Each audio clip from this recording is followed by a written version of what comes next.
the benefits of being very, very lean. Now, a lot of people that watch my videos right now, their goal is to cut, their goal is to get down to single-digit body fat. So this is motivation for you. This is gonna help you really get excited and get really bought in to really transforming your body. Now, I would say that most of my audience really is focused on getting very, very lean.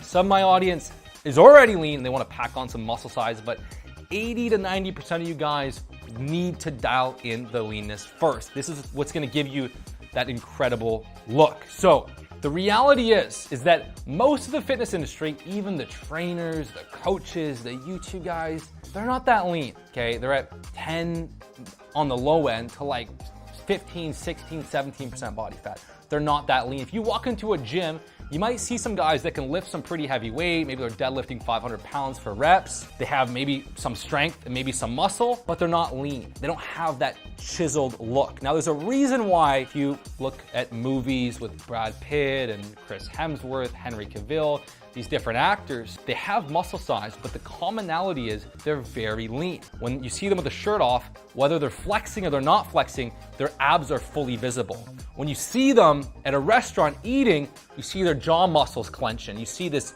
taut, lean face. With my Movie Star Body program, my coaching, the thing that we're doing, you know, if you got it down to one little phrase, what are we actually doing? We're separating from the pack.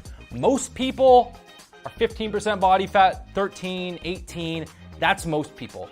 Very, very few people are single-digit body fat. And I actually saw something that's been blowing up on Instagram and TikTok. It's like 1 out of 25,000 people have a six-pack. 1 in 10 people in America actually have a net worth of $1 million.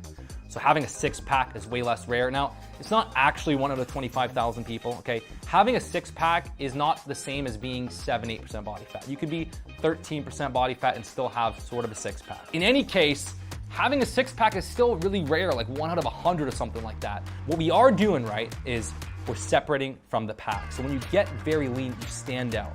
There's a reason why the big studios that risk hundreds of millions of dollars on big movie franchises want their actors very lean, because being that lean separates you from the pack. Your face looks more chiseled. You look more impressive on camera. Bruce Lee, right, who was obsessed with martial arts, with filmmaking, with fight choreography, his goal was to be like one of the highest paid action movie stars in the world. At the time, right, at the time, it was very hard to have a leading role as an Asian actor. It was almost impossible. There was nothing like it. Even to have a role where you were somewhat cool as an Asian actor was not a thing. His goal was to be the highest paid. And what he did was he got his body fat down to very low. Some article, some book, they said his body fat was 3% or 1%. It's not actually true. His body fat was 5 to 7%. It was extremely low. And even though he's only 135 pounds at 5'7.5", he looked so capable. When he was punching and kicking and taking down 15 guys around him, it was believable. If he was 15% body fat, it wouldn't look that cool.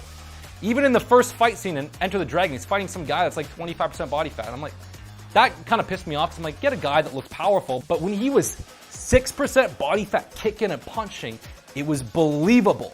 So when you get very, very lean, not add tons of muscle, it's when you get very, very lean, that's when you separate from the pack, especially when you dress well, you're doing combat, you walk into a room, your veins are popping out of your arms, your cheekbones and jaw is visible. You take your shirt off and the abs are just effortlessly flexed. This is where you separate from the pack.